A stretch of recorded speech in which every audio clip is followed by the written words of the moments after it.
Breaking news right now out of South Fargo. Firefighters are on the scene of an apartment fire. The Valley Today's Brian Sherrod is there, and we check in with him live right now to see the very latest. Good morning, Brian. And good morning, Lisa. What we can tell you, we just got an update about 30 minutes ago, and we'll let you know what it is right now. Now, we talked to the fire marshal, who was Ryan Erickson. He was the one that provided this update, letting us know that the call first came in around 4:57 a.m. Now, as we were traveling on I-94, you could literally see the top of this building with flames everywhere on top from I-94 as we were traveling here. Now, what we're going to let you know is that that fire did start on the top floor of the balcony. That's the third floor. It did spread to the attic, and what we know is that they're still working to clear that attic right now. No injuries have been reported. They did say everyone made it out, and there was an investigator en route so we can find out more about this fire. We do know it was a third alarm fire as well. So what we can tell you is you can probably see the video and even the pictures on screen right now showing you how the scene looked when we got there and how the comparison to how it looks right now. But again, these are people who are possibly going to be displaced. When we did ask that question, he said that he wasn't able to answer the question about displacement at this time, but said it was more of a possibility. So we can't really confirm that now until he's able to confirm that. So this is the details that we have right now. We're still working on talking to some of the residents here and seeing if they're willing to let us know their side and how they're feeling, if they're displaced at all. So, Lisa, I'm going to go ahead and toss it back to you in studio so we can continue working on getting more updates. Good news, as we heard, no one was hurt, but I think we can assume that some people are going to be homeless. Quite significant flames coming out of that apartment building this morning. Brian Sherrod reporting live on this breaking news. Thank you. New this morning, the Detroit Lake School Superintendent is sending some students home again, and he's blaming it on last weekend's social get-togethers.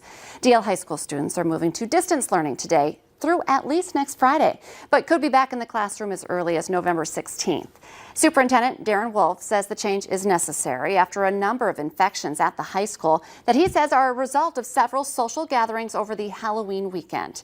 He says they have at least 39 students quarantining and 5 who tested positive for COVID-19. Wolf is asking all students and parents to use the next week to stay home, social distance, and help slow the spread of the virus. School officials also ask anyone who has symptoms to contact the main office to help them determine the severity of this outbreak. Also new this morning, a tragic reminder for all of us to watch out for deer on roads this time of year. A Minnesota man is in critical condition right now after hitting a deer while driving his motorcycle. It happened around 7:30 last night in Benton County. A 23-year-old Sauk Rapids man is in the St. Cloud Hospital with life-threatening injuries. 8 minutes before 7, another nice day on the way. We'll find out just how warm as we check in now with meteorologist Lisa Green. Good morning. We are still looking at warm air today, but maybe not quite breaking records like we did yesterday. And yesterday we broke them throughout the valley. Here's a look at those records, the old ones that we had. We were 60s and 70s, but our highs on yesterday's date surpassed that or tied that in each one of these locations. Fargo, Grand Forks broke a record at 74. Devils Lake and Badette broke records.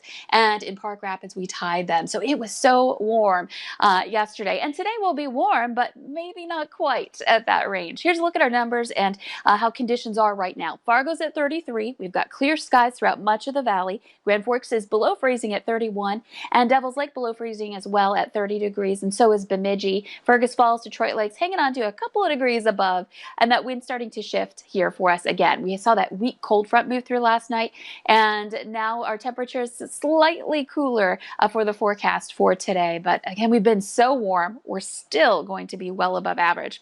Your radar satellite map showing quiet weather. There are a couple of clouds up to the north, and that's an area around Lake of the Woods where we may see a few more clouds today build in as a system passes by to the north. Here's your bus stop forecast. Temperatures this morning in the 20s and 30s, so the kids will want to make sure that they're bundled up, but this afternoon still looking pretty good. For Fargo, for eastern North Dakota, we're looking at 60s for highs. Some of us, again, in northwest Minnesota, more into the 50s. But even if you feel like things are cooling down, that's still 10 degrees above average. So that just gives you some perspective on just how warm we've been. Still looking at some great weather for doing some yard work. I was out enjoying the weather yesterday. Saw a lot of folks working on their yards or even putting up those Christmas decorations. That's a good time now to do that.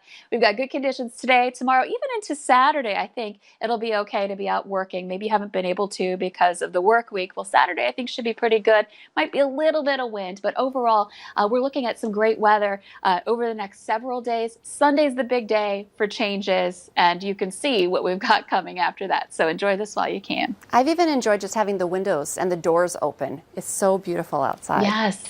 It's nice. Thank you, Lisa. Breaking news overnight. Sheriff's deputies were called in to protect the elections building in Phoenix overnight after some protesters tried to get inside. Election officials are still counting ballots from Tuesday night in Maricopa County. Deputies formed a line out front to keep the crowd away from the doors. Officials say some vote center workers and members of the media were escorted away for safety. Demonstrators gathered in cities across the country overnight for Count the Vote rallies. In the Northeast, dozens marched down the streets of Philadelphia, holding up a large banner that said, "Count every vote." The rally comes as mail-in ballots are still being tallied in battleground states like Pennsylvania. A few hundred gathered at the Boston Common, demanding a fair election that ensures every legal vote for the presidential election is counted. A crowd also marched in Pittsburgh, holding up signs and chanting that no one should undermine the electoral process. 2 days later, and the race for the White House is still too close to call as vote counting continues in several key states. The Trump campaign is preparing for legal challenges, while the president's path to re-election narrows. Joe Biden is projected to win 2 more battleground states, Wisconsin and Michigan. That puts the former vice president within striking distance of the 270 electoral votes needed to win the presidency. North Carolina, Pennsylvania, and Georgia are all still considered toss-ups. Arizona and Nevada seem to be leaning Democratic. The delay in election results has created more tension in an already passionate election. A large voter turnout and heavy mail-in voting presence have delayed the results of this election. And this has already raised speculation and debate for some.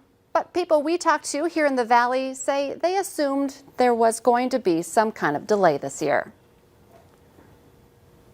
Building up to it, there was already the discussions on the mail-in voting and the potential for voter fraud or potential for not all of the mail-in votes to be counted. So you had to know that there was going to be a delay. Although it may be hard to wait, many people we talked to say it will be worth it to make sure that all votes are accounted for. Some Minnesota farmers are wondering what happens now that Michelle Fischbach unseated Colin Peterson in Tuesday's election. Peterson was chairman of the House Ag Committee. Many farmers across the region say their concern is now a lack of stability. If there was more consistency and predictability, that's what I want to see in Washington. You know, the way Washington works, he'll still have plenty of opportunity to have lots of influence. Kevin Price with American Crystal Sugar says Peterson's service in Minnesota District 7 was remarkable, and Fischbach has some incredibly big shoes to fill. West Fargo's public library is going curbside and appointment only because of the spike in COVID cases in Cass County. Starting tomorrow, you'll have to book an appointment. Each appointment will last 30 minutes. The library will also be offering up curbside pickup service and have Wi-Fi access available from the parking lot. This service model will continue until Cass County returns to the moderate risk level. North Dakota health officials say hospitalizations due to complications from coronavirus have reached another new high. The Wednesday report shows that 220 people were being treated in medical facilities across the state. There are more than 1,100 new cases, and nearly 300 of those are in Cass County. The state reported 12 new deaths, bringing the death toll to 567. Minnesota COVID numbers also hit a high daily number of cases with 3,844. Plus 31 new deaths. Health officials say coronavirus is spreading in every community at an all-time high. They say that's because of happy hour with friends, brunch with family members living in other households, gatherings in your backyard, weddings, and other ceremonies. Health officials are asking you to take action to slow the spread by wearing a mask, washing your hands often, staying 6 feet away from others, avoiding large gatherings, and getting tested. Plus remember, stay home if you are sick. Valley News Live is teaming up again with the Great Plains Food Bank for another virtual food drive. It will help families in need around the FM area. Our goal is $40,000. To find out how you can help out, Just download our free VNL News app, look for the virtual food drive button, it's bright yellow, you see it there, and click to donate. Let's get our answer now to our question of the morning on Facebook. Here's today's question. When it comes to new relationships, a new study found that this has a lot to do with the success of that relationship. Ooh, this is a big one. The answer, meeting the parents. Remember, you can play along every weekday morning by heading to our Valley News Live Facebook page. Remember, we are following breaking news for you this morning. We have a massive apartment fire in South Fargo. Massive presence by fire departments as well. Take a look at those flames. We're going to continue to get updates, including live reports from Brian Sherrod on the Fargo CW. So stay with us.